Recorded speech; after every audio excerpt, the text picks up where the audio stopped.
Salam sejahtera Malaysia. Selamat petang. Ingat, sebelum itu Malaysia ni punya politik yang dinamik tau. Ini pasti betul. Malaysia punya politik adalah politik yang dinamik. Politik dinamik ini maksud dia, tuan-tuan dan puan, saat jadi macam ni, saat jadi lagu tu, lagu ni, dia berubah-ubah. Perubahan itu memang betul-betul luar biasa tau. Sekejap lawan, sekejap kawan, sekejap musuh utama nombor 1 di planet. Si anu dengan si anu langsung dah boleh bengam. Bercakap pun dah boleh. Siap kafir mengkafir, siap macam-macam lah. Tuduh menuduh, fitnah memfitnah. Tapi tiba-tiba dia berkawan. Nah, jadi kerana itu adalah sentimen baru inilah. Ada sentimen baru yang saya rasa lucu betul. Ada kawan bilang tiba-tiba kerana bersatu tidak ada lagi jalan keluar, bersatu tidak ada lagi pilihan selain daripada untuk keluar daripada kepompong pas. Maka kerana itu adalah kawan cakap ni, aku langsung dah setuju lah. Adalah kawan cakap, apa kata kalau bersatu join balik PH. Saya ketawa betul. Teringat muka Azmin Ali. Teringat muka Azmin Ali waktu teringat muka Azmin Ali waktu apa? Waktu Muhyiddin Yassin mendapat kuasa dan tiba-tiba jadi Perdana Menteri. Bukan main dia rasa megah lagi lah. Bukan main megah lagi Azmin Ali. Teringat muka dia. Aku rasa meluat kalau dia tiba-tiba jadi dalam PH. Walaupun saya bukan orang PH. Walaupun saya bukan orang Pakatan Harapan, bukan. Tapi betul lah, tidak aku sanggup nampak pengkhianat tiba-tiba sama lagi. Apapun ya, seperti yang saya cakap lah. Malaysia ni, dia punya politik adalah politik dinamik. Jadi tidak juga mustahil lah. Tidak juga mustahil kalau tiba-tiba Datuk Seri Anwar Ibrahim, Perdana Menteri Malaysia, memberikan peluang belas kasihan kepada bersatu. Masih lagi saya ingat ketika Muhyiddin Yassin mengangkat sumpah dengan siapa sudah perempuan ni, Zuraida Kamarudin, dengan 10 orang mereka yang bukan main hebat lah. Bukan main lagi menjadi bolehlah katakan mungkin bahwa mereka seolah-olah seperti pengkhianat lah. Pengkhianat kepada Pakatan Harapan, pengkhianat kepada PKR. Bukan main lagi. Tiba-tiba dapat pula pangkat Azmin Ali, kalau saya tidak silap, jadi Menteri Kanan lagi. Wah, hebat, best betul tahu, best betul. Takkanlah sekarang tiba-tiba bila sudah mengalami kehancuran bersama dengan bersatu Muhyiddin Yassin yang kau sayangi itu. Sekarang bila nampak PHBN makin kuat, makin ada harapan sudah bersatu untuk bangkit semula, hanya mengharapkan belas kasihan daripada PAS. Sekarang baru mau masuk semula. Saya tidak setuju. Saya tidak setuju. Anda bagaimana pula? Sila tinggalkan komen anda. Denyut Nadi, Suara Rakyat bergema di channel ini. Jangan lupa tekan butang subscribe, like dan share. Kita cari parking dulu. Banyak kereta hari minggu nih. Bye. Salam sejahtera Malaysia. Selamat petang tuan-tuan dan puan-puan yang dihormati sekalian. Okey. Ada satu persoalan yang telah ditanyakan kepada saya oleh rakan-rakan. Mereka tanya, Muhyiddin Yassin sekarang ni dalam masalah. Banyak betul masalah dia. Lebih kurang sama dengan masalah Najib lah. Ingatkah lagi Najib Razak Kerana dia punya masalah di mahkamah, rasuah, pengubahan wang haram, dan macam-macam lagi lah, salah guna kuasa. Beberapa daripada gelaran title dia telah ditarik balik oleh beberapa penguasa ataupun wakil-wakil diraja, institusi diraja Malaysia di beberapa negeri. Beberapa title dia telah ditarik balik. Jadi sekarang persoalan dia yang kawan tanya, adakah Muhyiddin Yassin juga dia punya title akan ditarik balik? Akan ditarik balik, dibatalkan seperti Najib Razak. Jadi pendapat pribadi saya, ini pendapat pribadi saja, jangan risau, belum jadi. Pada pendapat saya, ya mungkin boleh berlaku.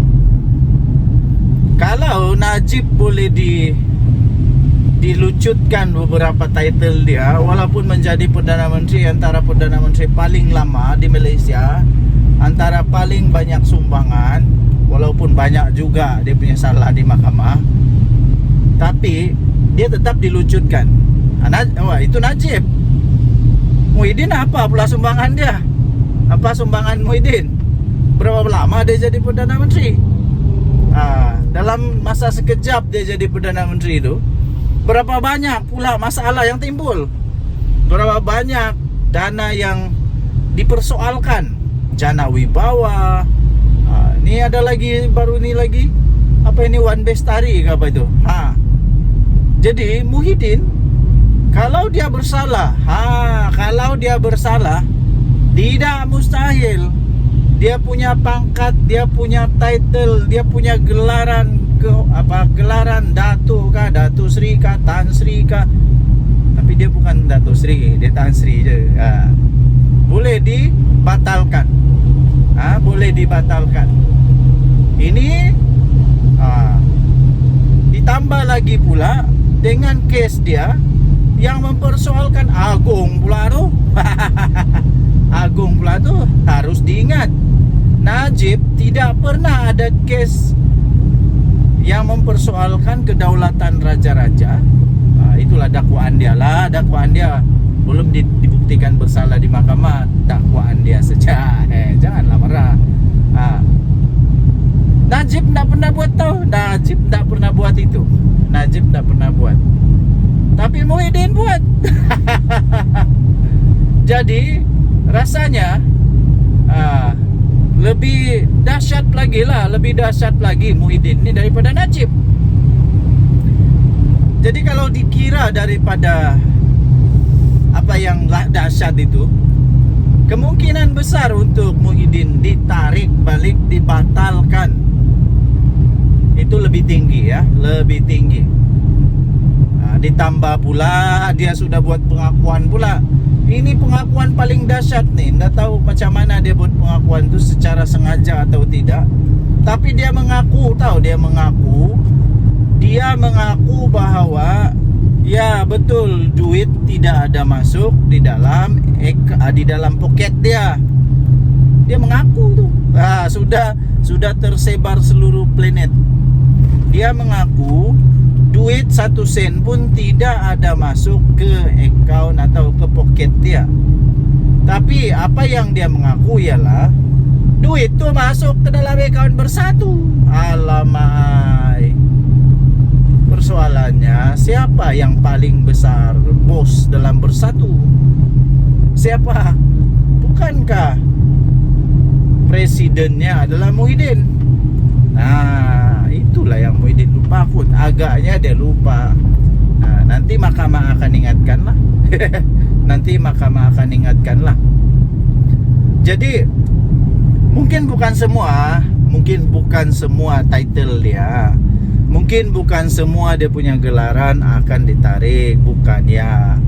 Tapi mungkin beberapa negeri, seperti mana Najib Razak juga, bukan semua negeri batalkan, Bukan semua sultan kah, TYT kah batalkan, tidak. Tapi mungkin ada beberapa negeri yang rasa perlu untuk batalkan, dia punya title itu. Dan ini tidak mengejutkan dan tidak pelik, malah ini amat sesuai kalau difikirkan jika dia bersalah. Amat sesuai lah. Pertama, untuk mengajar orang-orang besar dalam politik nih, supaya berhati-hati dengan kuasa. Betul lah, peribahasa kata kalau mau tengok siapa sebenar manusia itu, bagi dia kuasa, bagi dia power. Nanti kita tengoklah dia ini manusia apa, jenis apa, topengnya topeng apa. Disitulah kita nampak. Jadi bagilah pengajaran kepada orang-orang yang ada kuasa ini supaya jangan ambil seleweng, jangan ambil mudah kuasa yang ada. Jangan seleweng. Sama ada untuk parti kah, untuk diri sendiri kah, jangan salah guna kuasa. Jangan makan duit negara, jangan makan duit rakyat. Ingat tu baik-baik. Bakal Perdana Menteri kah, bakal YB kah, bakal apakah, ingat, nothing is above the law. Itu dia punya kunci utama. Nothing is above the law. Tidak ada siapa-siapa di atas perundangan negara. Tidak ada. Jadi ingat, kerana itu janganlah buat gila, janganlah buat suka hati hang. Janganlah. Besar mana pun kuasa, tanggungjawab tu lebih besar. Jadi bakal yang berkuasa, yang YB kah, apa-apalah kuasa kamu, ingat baik-baik. Najib pernah ada, Muhyiddin pernah ada, sekarang Mahathir, anak-anak Mahathir, lepas tu Daim Zainuddin. Ingat, kekayaan tidak akan dapat menyelamatkan hampa daripada undang-undang. Tak.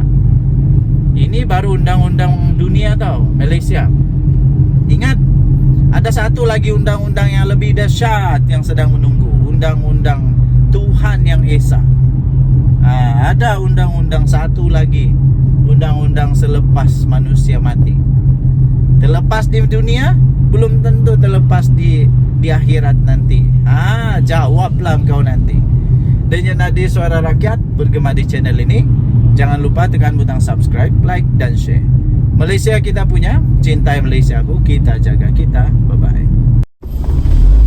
Salam sejahtera Malaysia. Denyut nadi Suara Rakyat bergema di channel ini.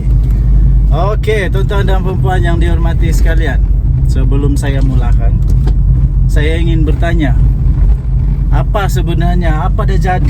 ada jadi dengan Bersatu nih? Saya sudah agak Bersatu akhirnya terpaksa keluar daripada bayang-bayang PAS. Bersatu akhirnya terpaksa juga untuk keluar dari bayang-bayang PAS. Sebab kenapa? Bersatu tak akan boleh menang kalau dia ikut gaya PAS. PAS lain. PAS lain. Nama pun lain. Memang parti PAS punya nama pun memang sudah menggambarkan perjuangan dia. Manakala Bersatu punya nama pun menggambarkan apa perjuangan dia. Jadi apapun terpaksa, macam mana pun, seperti yang sudah saya agaklah, Bersatu mau tidak mau terpaksalah keluar daripada bayang-bayang PAS. Terbaru ini seorang, saya sisipkan dia punya kereta akhbar di sini, seorang penganalisis politik daripada UM, membuat satu ulasan yang saya cukup setuju. Bahawa Bersatu ni memang sudah amat terdesak, yang amat. Bersatu sudah betul-betul terdesak untuk mau menang, untuk mau keluar daripada kepompong bayang-bayang PAS, sehingga mereka kini menurut analisis politik itu, kalau yang saya baca muka depan dia itu, menurut pemahaman saya, Bersatu kini mengorak langkah baru yang terdesak ya, berubah daripada naratif politik perjuangan Islam kepada perjuangan inklusif. Ini adalah satu indikasi terbaru bahwa memang Perikatan Nasional yang diterajui oleh dua parti ini, PAS dan Bersatu ini, dalam masalah besar. Memang tidak sehaluan sudahlah dorang punya perjalanan sekarang ini kalau begini. Yang satu memperjuangkan 100% Melayu Islam. Yang satu sekarang terpaksa lah keluar daripada kepompong bayang-bayang PAS. Dan sekarang perjuangan retorik secara inklusif. Memang sangat-sangat teruk ini kalau begini. Ini akan memberikan satu kebingungan kepada penyokong PAS. Memanglah mungkin retorik politik inklusif ini akan membuka satu peluang baru bagi Bersatu untuk meraih sokongan daripada orang-orang bukan Melayu Islam. Tapi pada masa yang sama harus diingat, Bersatu ni tak kuat mana pun. Dia tidak kuat. Dia hanya mengharap kepada ihsan, undi daripada orang-orang, daripada ahli-ahli PAS, penyokong PAS. Jadi kalau penyokong PAS jadi bingung apabila mereka mengetahui bahwa perjuangan Bersatu kini lebih bersifat inklusif, mereka pun jadi bingung lah. Bingung mau undi lagi kah? Ini boleh menurut saya lah, menurut apa yang saya lihat, ini boleh menyebabkan undi PAS kepada Bersatu jadi bingung. Mau undi kah tidak? Mau undi kah tidak? Mau undi kah tidak? Sebab perjuangan sudah berubah, sudah berbeza. Yang mereka tahu, yang orang-orang PAS tahu, perjuangan mereka adalah untuk of course Melayu Islam. Jadi kalau tiba-tiba lah berubah perjuangan itu, memang menjadikan kebingungan lah, bingung lah dia punya ahli-ahli. Dan saya lihat ini tidak akan menjadikan Bersatu lebih kuat. Malah Bersatu akan menjadikan penyokong PAS makin bingung. Perlukah sokong lagi Bersatu ni seperti disokong sebelum ini? Atau biar pergi ke depa lah, depa nak berjuang secara inklusif, biar pergi ke depa. Ini yang menjadi kebingungan seterusnya ni tau. Pada pendapat saya, ini yang akan menjadi kebingungan kepada Perikatan Nasional.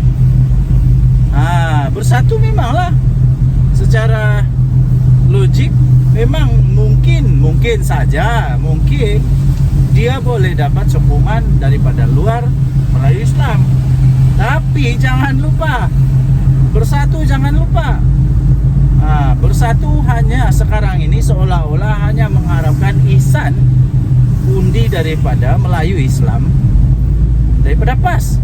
Buktinya ialah setiap kali kalau orang-orang PAS tidak mau undi ataupun sikit keluar mengundi atau semua undi yang lain, memang kalah Bersatu. Memang kalah Bersatu, tidak pernah menang pun Bersatu.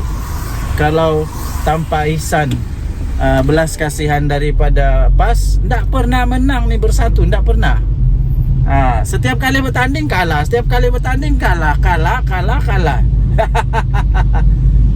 Dengan ini makin kalah lagi lah agaknya. Okey.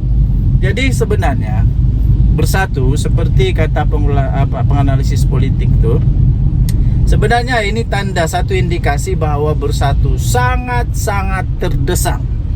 Sangat-sangat terdesak untuk menyelamatkan parti. Patah lagi, bos-bos dia pula banyak masalah. Bos-bos dia pula banyak masalah. Lain masalah menantu entah di mana, lain masalah kena dakwa di mahkamah, lain masalah mempersoalkan agung, lain masalah macam-macam lah, ya, macam-macam masalah. Jadi saya pikir bagi Anda yang mau menyokong Bersatu, pikirkanlah semula lah, pikir semula mau sokong lagi ke ada orang nih. Kalau kamu mau parti yang menang, pikirlah mau sokong lagi ke tidak. Tapi kalau memang kamu mau sokong Muhyiddin, mau sokong itu parti saja, silahkan. Tapi kalau kamu mau parti yang boleh menang, pikirkan semula niat Anda berpolitik. Oke? So mau masuk parti mana, suka hati hampa lah. Hampa nak mau masuk PAS kah, mau masuk Bersatu lagi lah kah, Bersatu 2.0 kah, UMNO 2.8 kah, terpulang kepada Anda. Terpulang kepada niat Anda berpolitik. Kalau niat Anda berpolitik mau menang, carilah parti yang boleh menang. Tapi kalau perjuangan Anda hanya untuk memperjuangkan tengkok bos-bos politik, dipersilakan. Oke, so Denyut Nadi, suara rakyat bergema di channel ini. Jangan lupa tekan butang subscribe, like dan share. Kasih komen banyak-banyak. Denyut Nadi, suara rakyat. Kita jumpa lagi, bye-bye. Salam sejahtera Malaysia. Denyut Nadi, suara rakyat bergema di channel ini, ya. Tuan-tuan dan puan yang dihormati sekalian. Akhirnya Ketua Duli Yang Maha Mulia, Pemangku Sultan Johor, TMJ Tengku Maktut Kota Johor, akhirnya membuka titah bersuara yang pasti mengejutkan ramai orang. Persoalan utama saya ialah siapakah yang bakal terasa pedihnya, sakitnya baru padan muka. Saya sentiasa setuju dengan apa yang dikatakan oleh TMJ. Baginda TMJ akhirnya mengeluarkan titah. Siapa saja yang tidak puas hati, yang ada kepentingan pribadi, yang ada kepentingan politik, hanya untuk menjadikan ini perkara politik, Baginda kata, kalau tidak setuju, dipersilakan pindah. Baru kau tahu. Baru kau tahu. Ya, betul. Kalau memang itu sudah ketetapan yang sudah diperakui oleh semua badan-badan agama dan diperakui oleh seluruh penguasa-penguasa di Johor, kenapa engkau tidak setuju? Betul, saya setuju. Kalau tidak setuju, banyak lagi negeri lain yang Anda boleh pindah. Ataupun kalau betul-betul tidak setuju juga, keluarlah daripada Malaysia, senang. Keluar sajalah, pindah, berhijrahlah ke negara yang dimana kamu boleh buat suka hati kamu saja, yang tidak payah hormat sultan, tidak payah hormat keputusan negeri, yang suka sangat mau buat itu ini untuk kepentingan pribadi, kepentingan politik, pindahlah kemana yang kamu mau. Tapi kalau masih lagi mau tinggal, terutamanya di negeri Johor, hormatilah titah TMJ, hormatilah kedaulatan raja-raja di Malaysia. Itu memang sudah termasuk dalam perlembagaan, tuan-tuan dan puan. Jadi siapa yang terasa? Adakah parti-parti yang terasa dengan perkara ini?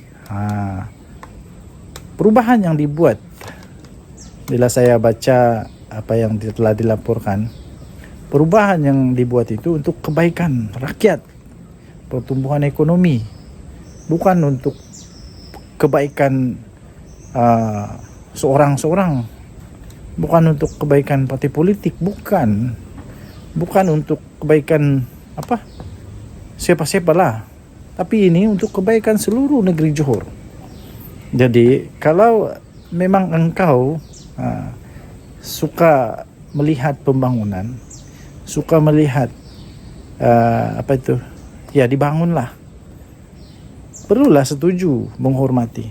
Dan sekali lagi, betul kata TMJ, kalau tidak setuju dipersilakan keluar, pindahlah ke tempat yang kamu suka. Pindahlah ke tempat-tempat yang memang sesuai untuk kamu lah. Di Malaysia bukan susah pun untuk pindah dari negeri ke negeri, senang saja. Jadi kalau tidak ngam di satu tempat tu, pergilah tempat yang lain, senang. Sekali lagi tahniah diucapkan kepada Tuli Yang Maha Mulia Pemangku Sultan Johor. Kita jumpa lagi, daulat tuanku. Salam sejahtera Malaysia. Denyut nadi suara rakyat bergema di channel ini. Ya, tuan-tuan dan puan-puan yang dihormati sekalian, baru sebentar tadi saya terima berita tentang senarai 500 orang paling berpengaruh, pemimpin Islam paling berpengaruh di dunia. Tahu tidak tahu, Datuk Seri Anwar Ibrahim, Perdana Menteri kita, nombor 15 tahu. Nombor 15 di seluruh dunia. Bayangkan, daripada 500 orang paling berpengaruh di dunia, pemimpin Islam, Datuk Seri Anwar Ibrahim, Perdana Menteri kita, tersenarai dalam nombor 15. Nombor 15. Hoi, soalan saya senang saja. Muhyiddin adakah dalam senarai ini? Dulu, atau sekarang lah. Dulu atau dia jadi Perdana Menteri, adakah dia? Hadi Awang mana? Mana senarai Hadi Awang? Aku ingat dulu Hadi Awang pernah jadi wakil duta khas. Duta khas bertaraf menteri ke Timur Tengah. Tapi waktu itu nombor berapa Hadi Awang? Yang heran, paling saya heran. Anda boleh komen lah, Anda heran. Kalau Anda heran pun Anda komen lah. Anda boleh komen apapun Anda punya komen, tapi yang positif lah ya. Yang saya heran, kenapa dunia mengiktiraf Datuk Seri Anwar Ibrahim pemimpin paling berpengaruh. Pemimpin paling berpengaruh ini maksudnya bagus lah. Bagus. Beliau membawa impak yang besar kepada dunia Islam, membawa impak kepada dunia negara-negara Islam ataupun bukan Islam pun sama juga. Memberi impak, fikiran, tanggungjawab, peranan, lepas itu cara bertindak, semuanya dinilai. Tapi yang heran, kenapa di dunia mengiktiraf, seluruh dunia iktiraf tahu, buku ini bukan buku calang-calang, senarai ini bukan senarai calang-calang. Senarai ini menyenaraikan betul-betul mengikut, mengambil penilaian secara mendalam. Dan yang masuk dalam senarai ini bukan calang-calang. Para ulama, para guru, pemikir-pemikir Islam, pemimpin-pemimpin, orang-orang biasa pun ada juga, tapi yang membawa impak besar kepada dunia Islam. Kenapa Hadi Awang pas Perikatan Nasional Bersatu kata juga kepada Perdana Menteri ya itu ini. Sedangkan seluruh dunia sudah iktiraf Datuk Seri Anwar Ibrahim nombor 15 terbaik. Nomor 15 terbaik di seluruh dunia. Ini bukan di Kelantan, bukan di negeri Kedah kah, Pahang pula. Di negeri Kedah kah, Perlis kah, Terengganu kah, bukan. Bukan juga di Semenanjung, bukan di Asia, bukan. Ini seluruh dunia, pakcik, abang-abang, angkel-angkel, datu-datu. Dia dapat nomor 15 seluruh dunia. Kenapa PAS tidak mau iktiraf dia?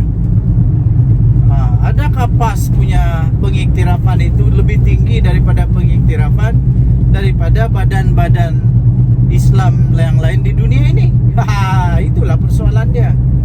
Kenapa bersatu pula tiba-tiba macam hebat sangat sampai susah mau iktiraf Perdana Menteri kita ini, sedangkan di seluruh dunia mengiktiraf Perdana Menteri kita. Itulah persoalan dia. Bila terlalu politik,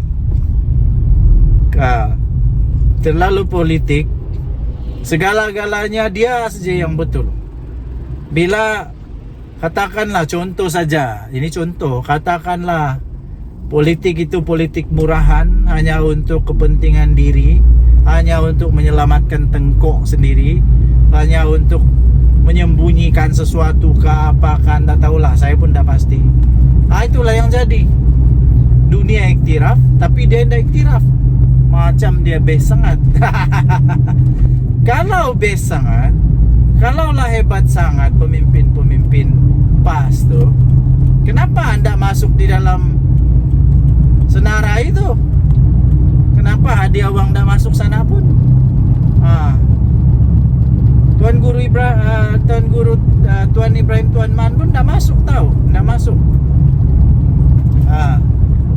Orang-orang yang bukan main lagi mengutuk, bukan main lagi menghentam, bukan main lagi perasaan hebat, perasaan bagus, ndak pula termasuk di dalam senarai 500 ni.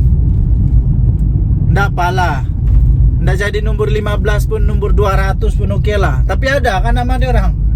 Ada kan nama hadiah wang di situ? Ada kan nama Muhyiddin di situ? Jauh sekali lah nama Mahathir. Mahathir langsung dah ada dalam nama itu yang baru dikeluarkan ini.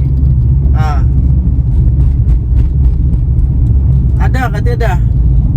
Kalau tiada, lebih baik muhasabah diri lah. Lebih baik muhasabah diri. Tengoklah di cermin. Berhentilah duk menghentam, duk mengata seolah-olah diri itu bagus sangat. Sedangkan tidak ada pun pengiktirafan. Dunia mengiktiraf Datuk Seri Anwar Ibrahim tau. Jangan silap. Datuk Seri Anwar Ibrahim tidak pun mau diiktiraf. Jangan pula lepas ni kata dia mau diiktiraf. Tidak. Dia tidak pun mau diiktiraf juga. Tapi tanggung jawab tu, peranan tu, bila ada kuasa, di sanalah kita tengok manusia ni manusia jenis apa. Masihkah dia berpegang kepada prinsip yang betul? Atau waktu sebelum berkuasa bukan main hebat lagi, kata itu, kata ini, kita ubah ini, kita akan ini semua. Bila sudah dalam kerajaan berkuasa, ada kuasa besar, tiba-tiba jadi tikus. Apa yang kamu lakukan? Datuk Seri Anwar Ibrahim, antara yang saya baca di dalam laporan itu, antara sebab dia dipilih sebagai salah seorang yang berpengaruh kerana dia berani untuk menyuarakan tentang kemanusiaan yang sedang berlaku sekarang di Timur Tengah ni. Peperangan ke apakah, dia berani. Soalan saya, waktu Muhyiddin jadi Perdana Menteri, apa suara dia? Hadiah wang waktu jadi duta khas bertaraf menteri di Timur Tengah, apa yang dia buat? Apa yang dia buat? Apa laporan dia buat? Apa suara dia? Atau terlalu sibuk saja untuk ambil kuasa, dapat kuasa, rampas kuasa, ambil kuasa, naik pangkat di Malaysia? Itu ataupun harap-harap bukan itulah. Jadi tahniahlah diucapkan kepada Datuk Seri Anwar Ibrahim, Perdana Menteri Malaysia. Jadi penutup dia, conclusion dia, kesimpulan dia, Sudahlah menghentam Datuk Seri Anwar Ibrahim.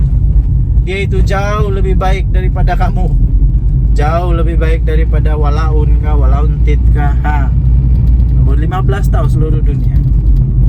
Tinggalkan komen anda. Jangan lupa tinggalkan komen anda. Denyut nadi suara rakyat bergema di channel ini. Jangan lupa tekan butang subscribe, like dan share. Malaysia kita punya, cinta Malaysia aku. Kita jaga kita. Bye bye. Salam sejahtera Malaysia. Denyut nadi suara rakyat bergema di channel ini. Samsul Iskandar memang otaknya geliga, tuan-tuan dan puan. Saya setuju dengan apa yang dia kata. Sekarang ini sebenarnya ada masalah meretak tunggu belah. Meretak tunggu belah aja Perikatan Nasional ni. Bila-bila masa aja bersatu boleh dipinggirkan. Iyalah, latar belakang PAS memang begitu. Dulu pun bersama dengan DAP pun meretak juga, tinggal juga. Bersama dengan Pakatan Harapan dalam Pakatan Rakyat tinggal juga. Bersama dengan apa lagi? UMNO yang begitu kuat tuh. Begitu kuat UMNO tuh. Adakah bersatu sekuat UMNO? Saya pikir tidak. Tidak. Adakah bersatu dapat memberikan banyak manfaat kepada PAS? Saya pikir tidak. Jadi bila-bila masa menunggu belah saja. Saya pikir tidak lama lagi bersatu akan rasa panasnya, hangatnya. Macam mana rasanya UMNO dulu? Sampai sekarang pula tiba-tiba Samsuri, kalau tidak silap, dia memberikan satu kenyataan. Ini saya sisipkan juga. Dia kata tidak ada yang serius di antara PAS dan bersatu. Apa maksudnya itu? Itu satu pengakuan ya sebenarnya. Memang ada something happen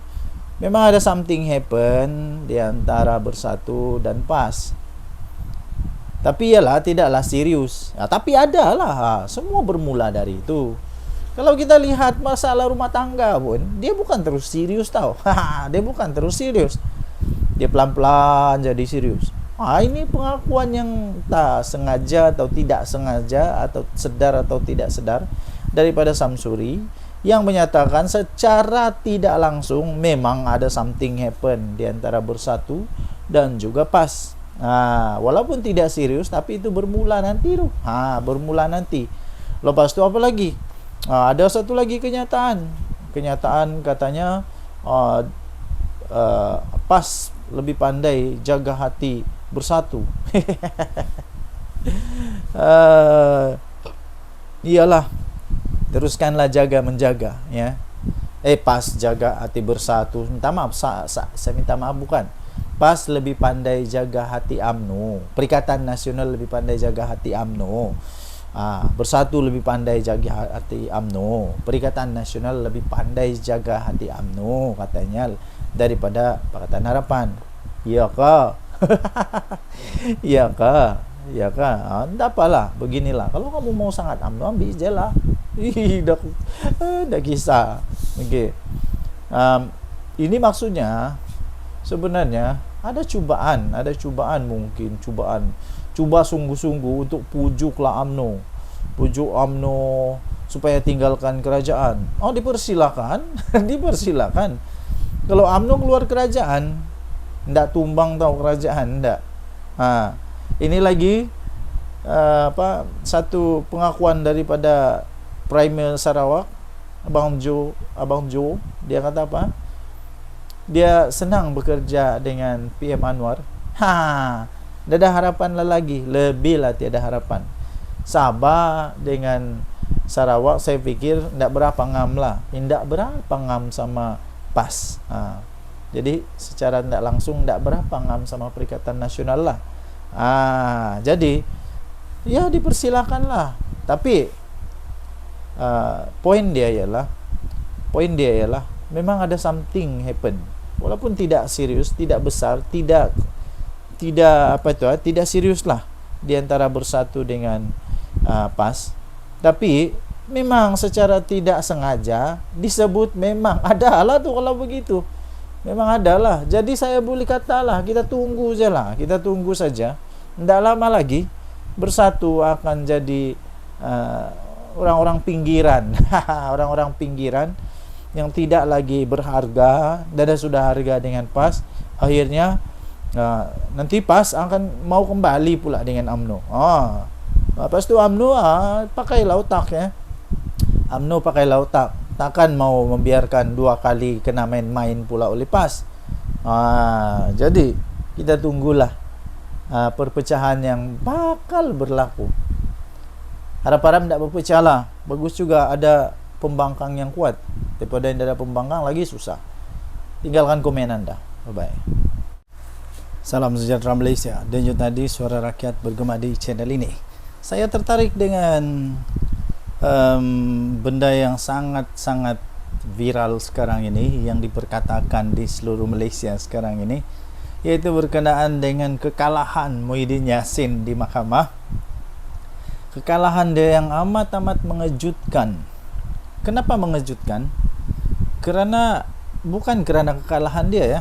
Saya memang sudah tahu benda ni kalau dibuat di mahkamah pastinya kalah, kalah.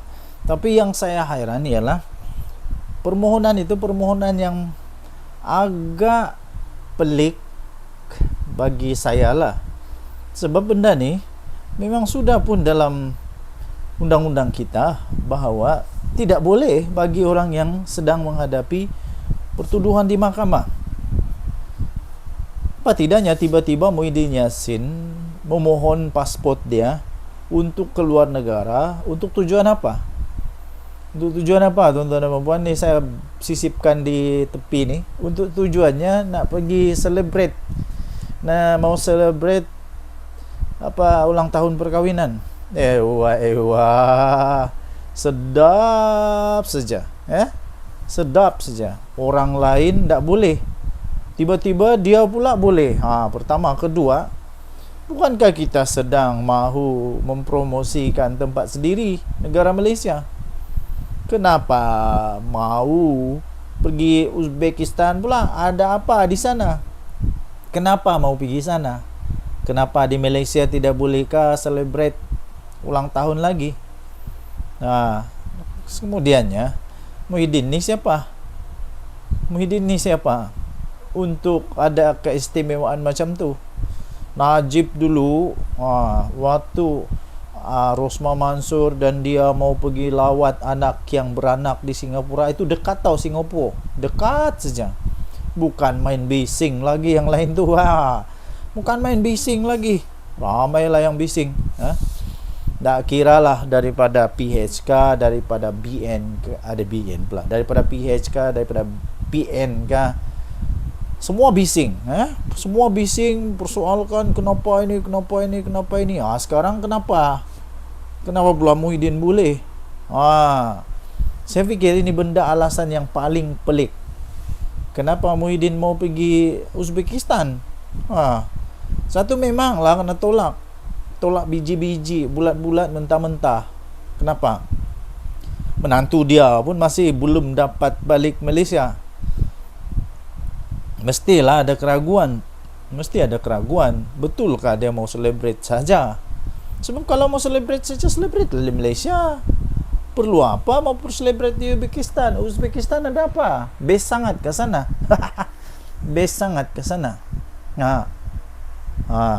Nanti ini jadi jadi ikutan, jadi case study di mahkamah. Nanti mahkamah mau jawab apa? Kalau nanti ada orang yang sedang dalam perbicaraan, dalam dakwaan, apalagi kalau sudah didapati bersalah, tiba-tiba dia pun merayu untuk mau celebrate di luar negara. Mahkamah boleh bagi kah? Nanti diorang bilang, kenapa dulu Muhyiddin boleh dapat, kami tak boleh dapat? Sebab itu mahkamah tolak. Tahniahlah diucapkan kepada mahkamah yang mempunyai fikiran yang cukup bagus, keputusan yang memang yang bagus daripada hakim.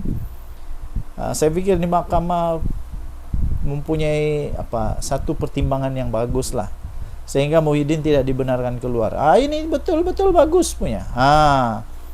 Bagaimana pendapat anda? Adakah anda setuju Muhyiddin jangan keluar Malaysia lagi? Menantu dia pun belum balik tau. Kalau menantu dia boleh pujuk balik, okey lah, boleh lah kita consider. Tapi ini menantu pun tak dapat dipujuk. Mau cakap apanya lagi?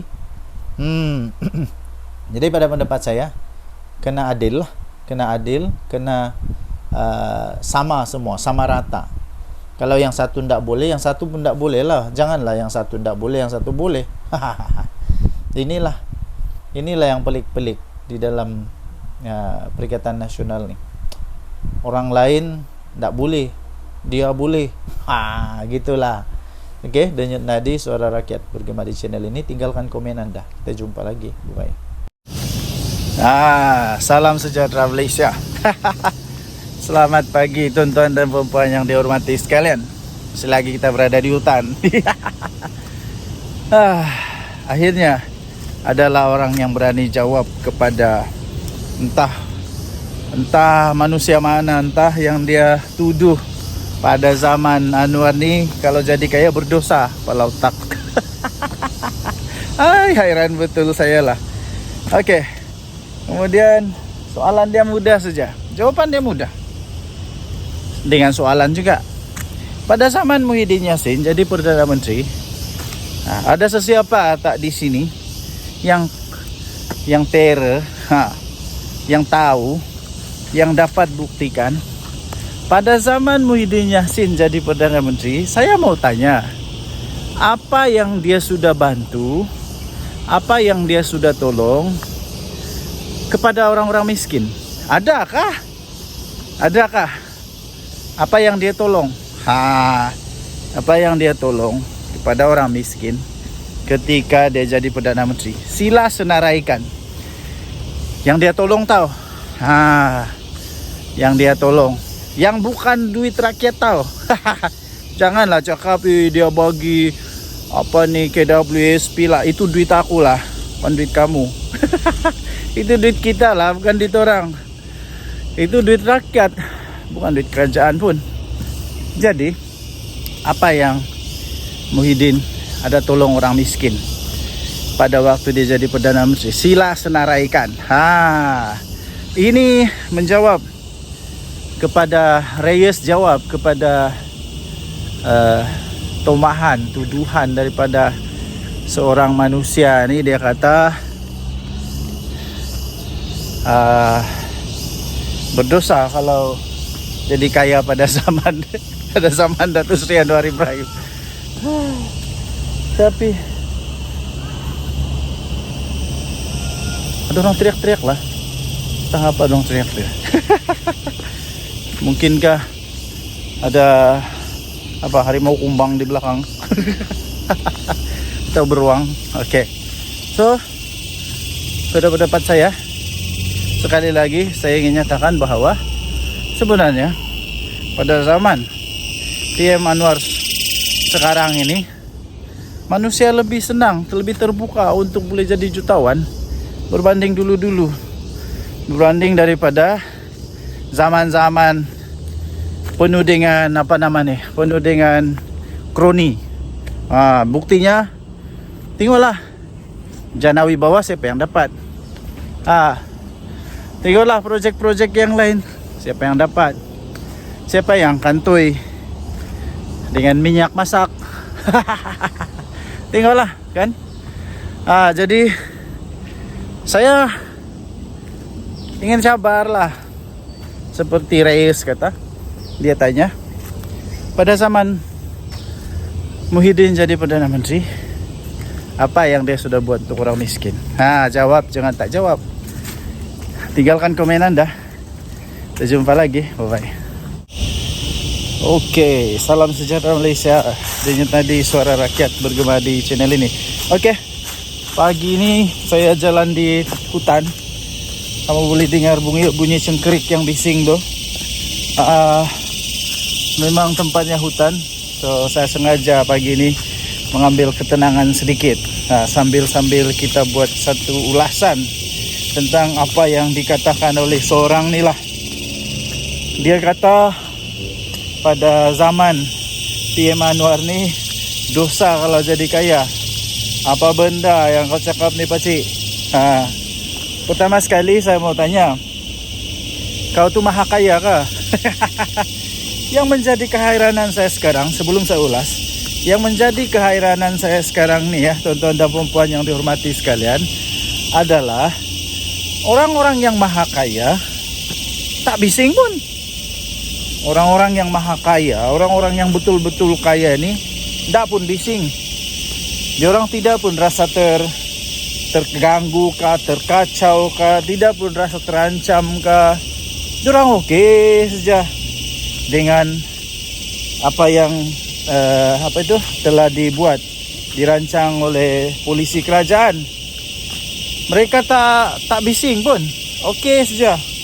Yang hairan ni orang-orang yang trip-trip kaya, orang-orang yang trip-trip kaya, yang dah kaya mana pun, yang hanya pandai main politik, dia pusing-pusing, putar-putar, sana putar sini. Aku rasa orang kaya yang betul kan, dia hanya ketawa-ketawa saja. Sebab kenapa? Dia ketawa sebab dia kata, kami yang kaya ini diam-diam saja, tidak pun rasa terancam. Kami yang maha kaya nih, yang jutawan, bilion ini, kami diam-diam saja pun. Kami diam-diam saja dan kami terima. Kami tak ada masalah. Kami terus boleh jadi kaya. Tapi orang-orang yang trip-trip kaya ini pula, alamak, ada orang pula yang perasaan kaya, perasaan terjejas. Apakah bendanya? Saya heran betul lah. Lepas itu coba apa sebenarnya tujuan, saya pun tidak tahu lah. Apa sebenarnya tujuan dia mau cakap begitu, saya pun tidak pasti. Tapi saya sisipkan di sini. Saya sisipkan di sini nih. Inilah Keratan Akbar yang saya ingin ulas itu. Apa yang mau sebenarnya yang mau dibela nih adalah orang kaya ke orang miskin. Saya pun heran lah. Orang-orang dalam Perikatan Nasional nih, ataupun bukan dari Perikatan Nasional pun lah, mana-mana aja lah, yang coba membela orang miskin. Macam mana sebenarnya kamu punya polisi nih? Kamu mau jadikan orang yang miskin lebih miskin, atau mau jadikan orang kaya tetap kaya, tapi orang miskin ada peluang untuk menjadi kaya? Mana satu sebenarnya yang kamu mau nih? Sampai ada pula yang tuduh PM Anwar nih. Dia kata pada zaman PM Anwar nih, semua orang yang mau jadi kaya dosa. Apa dosa kepala otak ya dosa? Saya rasa pada zaman sekarang nih, orang lebih senang mau jadi kaya lah zaman Anwar. Zaman Perdana Menteri PM Anwar, PM10 sekarang nih, saya rasa orang lebih senang untuk jadi kaya tau. Lebih mudah. Sebab tidak ada lagi monopoli.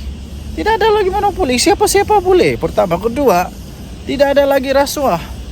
Kalau kau rajin, sungguh-sungguh, kerjanya bagus, itu lebih mudah untuk peluang jadi kaya. Tidak macam dulu-dulu. Kroni saja. Sampai menantu lari ke luar negara. Kenapa? Dulu-dulu semua kroni-kroni saja yang boleh kaya tau. Ya, kroni-kroni saja yang boleh kaya. Siapa yang ada kroni, yang banyak buat rasuah, boleh jadi kaya cepat. Nah sekarang tidak ya. Siapa yang berusaha, dia boleh jadi kaya. Jadi tuan-tuan dan puan yang dihormati sekalian, saya tidak setuju langsung apa yang disebut oleh manusia nih. Sebab pada pendapat saya, sekarang ini orang lebih senang untuk menjadi kaya pada zaman PM Anwar. Dan tidak pernah pun Datuk Seri Anwar Ibrahim menghalang orang jadi kaya. Tidak pernah. Cuma saja PM Anwar mau ada keadilan sosial, mau ada betul-betul yang nama dia adil, yang betul-betul sumber itu digunakan sebaik mungkin. Itu dia. Bukannya diberikan kepada orang yang tidak patut. Apakah bendanya orang maha kaya nih tiba-tiba mampu juga, dia pun sama dapat seperti orang miskin. Begitulah. Apapun, pikirlah pakai otak, janganlah pikir pakai lutut pula. Apa pendapat anda? Tinggalkan komen. Bye. Oke, salam sejahtera Malaysia. Denyut nadi suara rakyat bergema di channel ini. Nampaknya aku makin kurus. Oke, sebelum saya teruskan, saya ingin sisipkan satu video di sebelah ni. Ini video Abah kau Muhyiddin Yassin. Oke, mari kita tengok dulu apa videonya, saya sisipkan. Tuduhan pada saya lah saya salah guna kuasa. Tuduhan pada saya terima rasuah. Mana saya terima? Wallahi satu sen pun tak masuk poket saya, yang masuk pada parti. Yang masuk pada parti. Yang masuk pada parti. Oke, so apa pendapat? Hebat atau tidak? Ini entah siapa yang buat dia punya skrip sampai apa kau tercakap lah pula benda yang boleh menyebabkan dia masuk penjara nih. Bukan saja dia boleh masuk penjara, benda ni mungkin silap-silap boleh menyebabkan parti dia dalam masalah besar tau. Dalam masalah besar, silap-silap kena haram tu tau. Silap-silap boleh kena haram. Apa tidaknya dia kata yang masuk dalam bersatu. Masuk dalam bersatu. Iyalah, memanglah nak masuk di dalam poket kau, tapi duit tu masuk di mana? Siapa presidennya? Waktu itu siapa Perdana Menteri? Ini boleh menyebabkan konflik of interest. Ini boleh menyebabkan konflik of interest. Jadi kenapa dimasukkan pula ke dalam parti punya akaun? Dan kenapa perlu ada benda tu masuk dalam akaun parti? Kalau macam tu, lemak lah, semua orang pun mau jadi presiden lah kalau gitu. Susah lah. So apa pendapat anda? Sila tinggalkan komen. Dengan tadi Suara Rakyat berjumpa di channel ini. Bye. Tuhan pada saya ialah saya salah guna kuasa. Tuduhan pada saya terima rasuah. Mana saya terima? Wallahi 1 sen pun tak masuk poket saya, dia masuk pada parti. Masuk pada parti. Masuk pada parti. Tuduhan pada saya ialah saya salah guna kuasa. Tuduhan pada saya terima rasuah. Mana saya terima? Wallahi 1 sen pun tak masuk poket saya, dia masuk pada parti. Cuba tanya dengan presiden-presiden parti yang ada dalam negara kita, ada tak terima bantuan daripada mana-mana? Kalau dia cakap tak ada, bohong. Saya tak ambil 1 sen, tapi dituduh. Sabarlah. Saya akan bela diri saya dan minta doa tuan-tuan selamat, supaya saya boleh teruskan perjuangan saya. Saya tak sebut memperkecilkan, menghasut orang tentang soal isu raja. Ada ke? Dah tengok tak saya punya video? Dah Berapa kali tengok? 5 kali. Oh, 5 kali. 5 kali 4 dekat 200 jam. Sikit aja. Saya tak nak cerita tu. Macam peguam saya kata, nanti tak apa, saya sentuh, dia kata. Tapi saya nak mempertahankan diri saya. Saya rakyat negeri Johor. Ada raja tak? Ada pernah saya kata-kata raja ni? Ada. Saya rakyat Malaysia. Ada pernah saya sebut tentang agung-agung mana ni? Ada. Yang saya sebut tu hakul haqqa walau kana murra, sebutkan. Saya tak payah sebut lebih daripada itu tentang isu yang berkaitan. Maka lepas itu pantas dan paling efisien saya ucap tahniah pada polis. Bat dia ambil masa sikit. Aku cepat, Bat. Dalam masa seminggu dah charge saya di mahkamah di Negeri Musa. Apa salah saya, tuan-tuan? Dia takut. Apa takut saya? Saya manusia je. Bukan saya harimau ke ataupun Dia takut tumbang. dia takut tumbang. Jadi kalau dia fikir saya lah orang yang mampu boleh menumbang, terima kasihlah kerana dia takut kita. Dan insyaAllah doanya satu hari kita akan tumbangkan mereka. Boleh tak?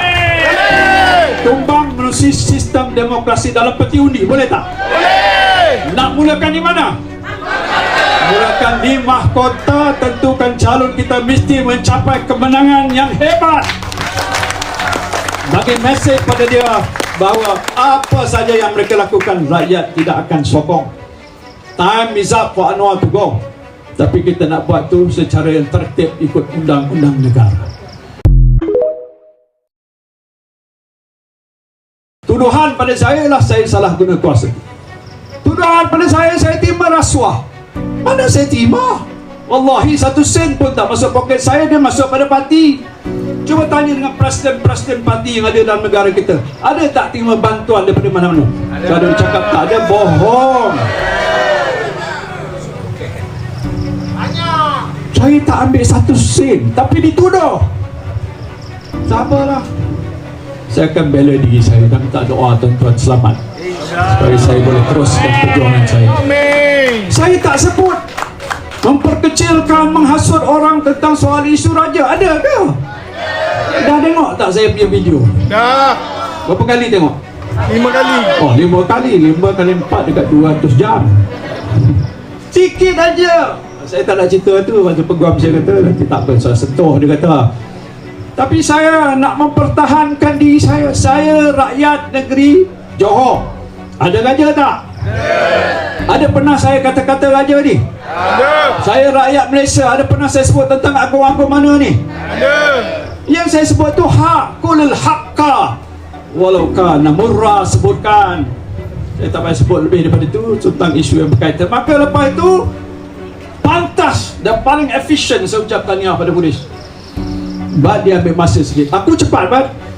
Dalam masa seminggu dah cat saya di mahkamah dia ni. Nego Musa. Apa salah saya, tuan-tuan? Dia takut. Apa takut saya? Saya manusia je. Bukan saya harimau ke ataupun Dia takut tumbang. dia takut tumbang. Jadi kalau dia fikir saya lah orang yang mampu boleh menumbang, terima kasihlah kerana dia takut kita. Dan insyaAllah doanya satu hari kita akan tumbangkan mereka. Boleh tak? Tumbang melalui sistem demokrasi dalam peti undi, boleh tak? Boleh. Nak mulakan di mana? Mulakan di mahkota. Tentukan calon, kita mesti mencapai kemenangan yang hebat. Bagi mesej pada dia bahawa apa saja yang mereka lakukan, rakyat tidak akan sokong. Time is up for Anwar to go. Tapi kita nak buat tu secara yang tertib ikut undang-undang negara. Tuduhan pada saya ialah saya salah guna kuasa. Tuduhan pada saya terima rasuah. Mana saya terima? Wallahi 1 sen pun tak masuk poket saya, dia masuk pada parti. Dia masuk pada parti. Dia masuk pada parti. Ma yumkin. Ini haram, tak boleh guna. Saya tak buat. Tuduhan pada saya ialah saya salah guna kuasa. Tuduhan pada saya terima rasuah. Mana saya terima? Wallahi 1 sen pun tak masuk poket saya, dia masuk pada parti. Aduh, dia pergi bocorkan rahsia pula dah. Din, Tan Sri Muhyiddin Yassin. Kalau ia pun nak lepaskan tengkuk sendiri, janganlah pergi buka rahsia macam tu, Din. Duit tak masuk poket sendiri, wallahi. Tapi masuk akaun parti. Din, siapa yang susun skrip untuk Muhyiddin Yassin ni? Siapa yang susun skrip untuk ucapan Muhyiddin Yassin ni? Ni daripada orang Bersatu dia. Siapa yang susun skrip untuk Muhyiddin ni? Inilah dia padah dia. Bila terbiasa sangat bercakap pakai skrip, pakai PDF. Bila suruh ceramah, tak pakai skrip, mulalah meroyan, bercakap benda bukan-bukan. Habis bongkar benda-benda apa, terbuka habis rahsia-rahsia besar. Allah, Din. Aduh, Din. Kenapa macam ni, Din? Ma yumkin. Ini haram, tak boleh guna. Saya tak buat. Tuduhan pada saya ialah saya salah guna kuasa. Tuduhan pada saya terima rasuah. Mana saya terima? Wallahi 1 sen pun tak masuk poket saya, dia masuk pada parti. Aduh, dia pergi bocorkan rahsia pula dah. Din, Tan Sri Muhyiddin Yassin. Kalau ia pun nak lepaskan tengkuk sendiri, janganlah pergi buka rahsia macam tu, Din. Duit tak masuk poket sendiri, wallahi. Tapi masuk akaun parti. Din, siapa yang susun skrip untuk Muhyiddin Yassin ni? Siapa yang susun skrip untuk ucapan Muhyiddin Yassin ni? Ni daripada orang Bersatu dia. Siapa yang susun skrip untuk Muhyiddin ni? Inilah dia padah dia. Bila terbiasa sangat bercakap pakai skrip, pakai PDF. Bila suruh ceramah, tak pakai skrip, mulalah meroyan, bercakap benda bukan-bukan. Habis bongkar benda-benda apa, terbuka habis rahsia-rahsia besar. Allah, Din. Aduh, Din. Kenapa macam ni, Din? Tuduhan pada saya ialah saya salah guna kuasa. Tuduhan pada saya terima rasuah. Mana saya terima? Wallahi 1 sen pun tak masuk poket saya, dia masuk pada parti. Dia masuk pada parti. Dia masuk pada parti. Ma yumkin. Ini haram, tak boleh guna. Saya tak buat. Tuduhan pada saya ialah saya salah guna kuasa. Tuduhan pada saya terima rasuah. Mana saya terima? Wallahi 1 sen pun tak masuk poket saya, dia masuk pada parti. Aduh, dia pergi bocorkan rahsia pula dah. Din, Tan Sri Muhyiddin Yassin. Kalau ia pun nak lepaskan tengkuk sendiri, janganlah pergi buka rahsia macam tu, Din. Duit tak masuk poket sendiri, wallahi. Tapi masuk akaun parti. Din, siapa yang susun skrip untuk Muhyiddin Yassin ni? Siapa yang susun skrip untuk ucapan Muhyiddin Yassin ni? Ni daripada orang Bersatu dia. Siapa yang susun skrip untuk Muhyiddin ni? Inilah dia padah dia. Bila terbiasa sangat bercakap pakai skrip, pakai PDF. Bila suruh ceramah, tak pakai skrip, mulalah meroyan, bercakap benda bukan-bukan. Habis bongkar benda-benda apa, terbuka habis rahsia-rahsia besar. Allah Din. Aduh Din, kenapa macam ni Din?